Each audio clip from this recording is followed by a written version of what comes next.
భారతదేశంలో ఒక సామెత ఉంటుంది, కాకిలాగా కలకాలం బతకాలా, కోకిలమల మూన్నాళ్ళ బతికేనా అని చెప్పి.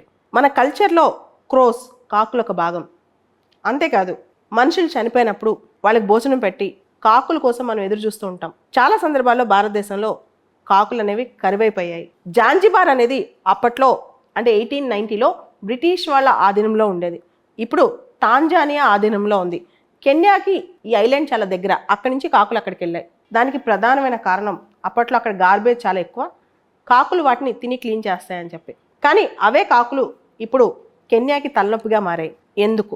కెన్యాకి ఫారెస్ట్ రిజర్వ్స్ అనేవి ఎక్కువగా టూరిజం నుంచి వస్తాయి. టూరిజం నుంచి వచ్చే ఫారెస్ట్ రిజర్వ్స్ కెన్యాలో 3rd ప్లేస్లో ఉందన్నమాట. డయాస్పరా పంపించే మిగతావన్నీ పక్కన పెడితే టూరిజం నుంచి కూడా చాలా ఫారెస్ట్ రిజర్వ్స్ వస్తాయి కెన్యాకి.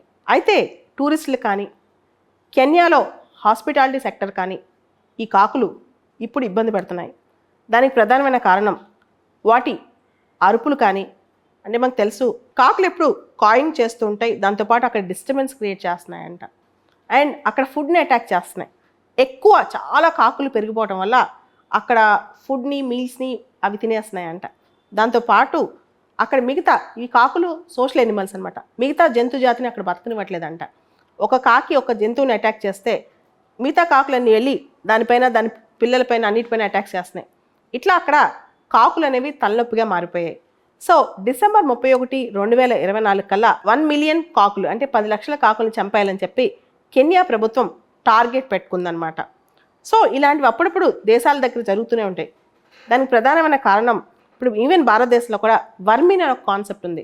వైల్డ్ లైఫ్ ప్రొటెక్షన్ యాక్ట్లో ఎన్విరాన్మెంటల్ మినిస్ట్రీ దగ్గర మనం పర్మిషన్ తీసుకుంటే ఏ రాష్ట్రమైనా సరే ఒక జంతు జాతిని లేదా వృక్ష జాతిని వర్మిన్ అనే ప్రకటించవచ్చు. ఉదాహరణకి హిమాచల్ ప్రదేశ్లో రీసస్ మంకీస్ని వర్మిన్స్గా అప్పట్లో డిక్లేర్ చేశారనమాట. మంకీస్ కావచ్చు, వైల్డ్ బోర్స్ కావచ్చు, ఏదైతే పంటల్ని అటాక్ చేస్తుంటాయో లేదా మనుషులకి ఆస్తి నష్టం కానీ ప్రాణ నష్టం కానీ కల్పిస్తాయో అప్పుడు ఆ రాష్ట్ర ప్రభుత్వం ఉత్తరం రాసి ministry of environment, forest, climate చేంజ్కి వర్మిన్గా మనం డిక్లేర్ చేయించుకోవచ్చు అనమాట. సో అదేవిధంగా ఇప్పుడు కెన్యాలో కాకుల్ని చంపేస్తున్నారు. ఈ కాకులు ప్రత్యేకంగా ఇండియా నుంచి వెళ్ళిన కాకులు, ఇండియన్ హౌస్ క్రోస్ అనమాట ఇవి. వీటిని చంపడానికి ఇప్పుడు కెన్యా ప్రభుత్వం పూనుకుంటోంది. డిసెంబర్ 31, 2024 కల్లా 1 మిలియన్ క్రోస్ని చంపేయాలంట వాళ్ళ టార్గెట్. కెన్యా ప్రభుత్వం కాకుల్ని చంపడం కోసం స్టార్లిసైడ్ అనే ఒక పాయిజన్ వాడుతుంది.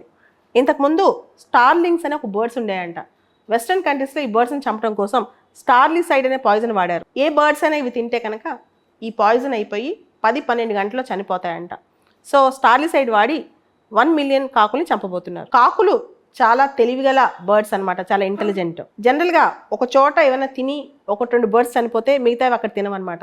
కానీ ఈ పాయిజన్ వాటి బాడీలోకి వెళ్ళి డైజెస్ట్ అవ్వడానికి 10-12 గంటలు పడుతుంది. కాబట్టి అవి దూర ప్రాంతాలకు వెళ్ళి నెస్టింగ్కి వెళ్ళిన తర్వాత చనిపోతాయి. కాబట్టి గుంపులుగా చనిపోయే అవకాశం ఉంది ఈ స్టార్లిసైడ్ పాయిజనింగ్ వల్ల.